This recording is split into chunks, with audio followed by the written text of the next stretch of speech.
Assalamualaikum warahmatullahi wabarakatuh. Di sini kami akan membahas tentang salah satu dari 3 aspek yang membentuk keragaman dan kekayaan kebudayaan Indonesia. Baik, kita akan masuk ke topik yang pertama, yakni tentang kekayaan kebudayaan Indonesia. Nah, kan Indonesia punya berbagai macam suku dan bangsa, seperti ada 17.000 pulau, ada 300 suku bangsa, yang rumah adanya juga bermacam-macam seperti di Jawa, itu juga ada wayang, ada gamelan, ada rumah apa itu lupa. Terus di luar pulau juga banyak seperti di Papua, terus di Maluku itu juga bermacam-macam. Seperti yang kita tahu, wayang itu aslinya nggak dibawakan langsung oleh orang Jawa ya. Jadi wayang itu sebenarnya bawaan dari agama Hindu ya. Ini seperti kayak Mahabharata gitu.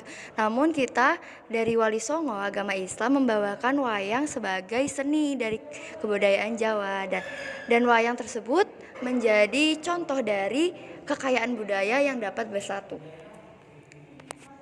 Insightful banget ya. Jadi itu tadi salah satu penjelasan terkait kekayaan kebudayaan Indonesia. Selanjutnya ada apa lagi sih Kak topiknya? Yang kedua tentang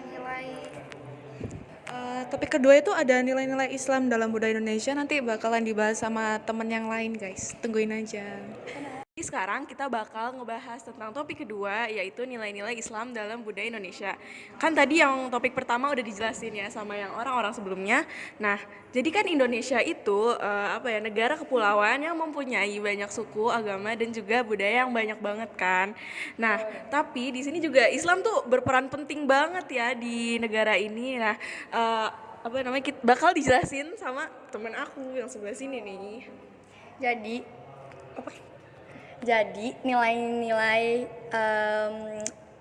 implementasi Islam di budaya Indonesia ini contohnya yang pertama itu ada toleransi. So pasti karena kita tuh kan negara Bhinneka Tunggal Ika yang artinya berbeda-beda tetapi tetap satu jua. Kita satu jua. Nah, Islam juga mengajarkan kita tuh walaupun kita beda agama nih, kita tuh tetap harus saling respect each other gitu loh. Kayak nggak boleh mendiskriminasi agama manapun karena agama manapun mengajarkan kebaikan, nggak mungkin ngajarin yang buruk. Terus yang kedua itu ada gotong royong. Gotong royong itu contoh implementasinya tuh kayak orang bersihin masjid gitu loh. Ayo kita bekerja sama untuk membersihkan masjid bersama-sama. Nah kayak gitu contohnya. Terus abis itu yang terakhir. Pegel kan dengerin aku ngomong? Enggak pegel kan tapi? Enggak. Itu ada keramahan. Jadi Islam itu kan terkenal dengan senyum itu bagian dari apa coba? Iman. Nah itu. That's why kita tuh harus banget senyum. Kita harus ramah tamah kepada semua orang gitu. Kayak setiap ketemu dosen, setiap ketemu walaupun musuhmu juga tetap harus disenyumin, tapi kayak sini-sini aja sih, kayak di bawah santai aja ya kan. Terus untuk contoh-contoh selanjutnya itu bisa dilanjut oleh Bapak Sofil. Oke, baik, saya langsung saja masuk ke arsitektur ya. Nah, saya ingin membahas arsitektur masjid dan seni kaligrafi yang mencerminkan kekayaan Islam di Indonesia ini.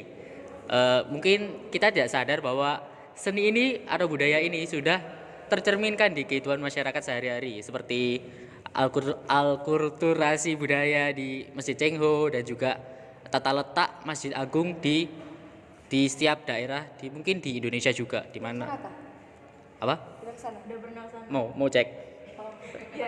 Nah, itu dua Masjid Agung biasanya terletak di dekat alun-alun. Nah, itu salah satu bentuk akulturasi dan persatuan budaya di Indonesia ini.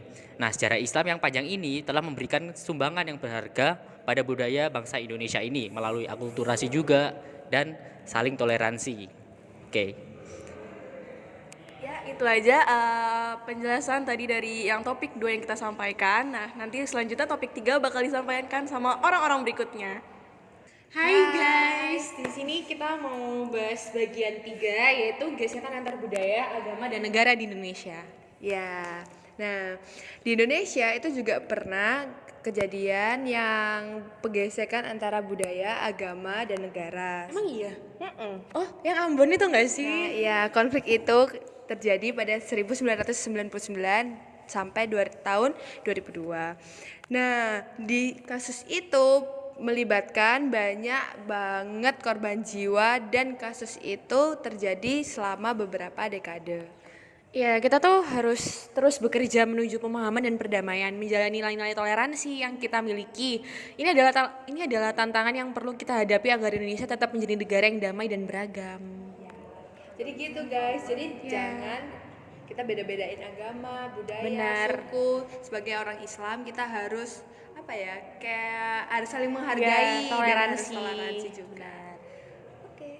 Gitu aja, bagian ketiga. Saya ingin menutup podcast tentang kekayaan kebudayaan Indonesia, nilai-nilai Islam, dan tantangan multikultural ini.